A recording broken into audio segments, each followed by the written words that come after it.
নারীর টানে সবাই শহর ছেড়ে যাচ্ছে গ্রামে, এবং গ্রামে কি আছে যে আসলে এভাবে ট্রেনে বাসে যেভাবে পারছেন, ইভেন যদি একটু লক্ষ্য করেন ইদানিং যে ট্রেনে যেভাবে আসলে মানুষ ভ্রমণ করছে ছাদে, এবং বাচ্চা একটা ভিডিওতে দেখছিলাম যে একটা বাচ্চা একদম শিশু নবজাতক, তাকে এক হাত টেনে ধরে ছাদে ওঠানো হচ্ছে। কি আছে যে গ্রামে যেতে হবে? আসলে প্রকৃতপক্ষে গ্রামে যা আছে তা শহরে নেই। গ্রামে আছে অনাবিল শান্তি, প্রশান্তি, নির্মল বাতাস, সবুজতা, এবং সবচেয়ে বড় কথা মাটির গন্ধ, কাদামাটির গন্ধ, যে মাটিতে আসলে কোনো কিছু বপন করলে সেটা বৃক্ষে পরিণত হয়।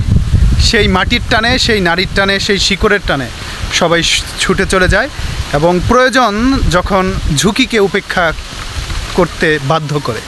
এবং ট্রেনে বাসে যেভাবে পারছেন, তবে তবু আমাদের আসলে একটু নিরাপদেই বা যতটা সেফভাবে যাওয়া যায় সেভাবে কিন্তু আমাদের যাওয়া উচিত। সেফ জার্নি অবশ্যই আনন্দ বা ঈদের আনন্দটাকে বাড়িয়ে দেবে। যদি দুর্ঘটনা ঘটে যায় সেটা কিন্তু একটা ঈদের বেদনায় রূপান্তরিত হতে পারে।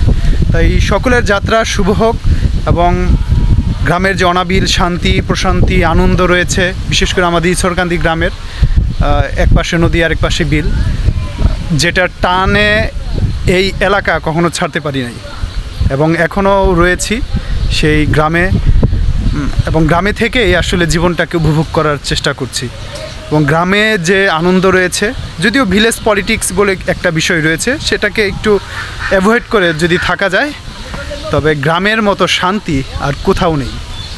সকলের ঈদ যাত্রা শুভ হোক, সেই প্রত্যাশায় বিদায় নিচ্ছি। ধন্যবাদ সকলকে।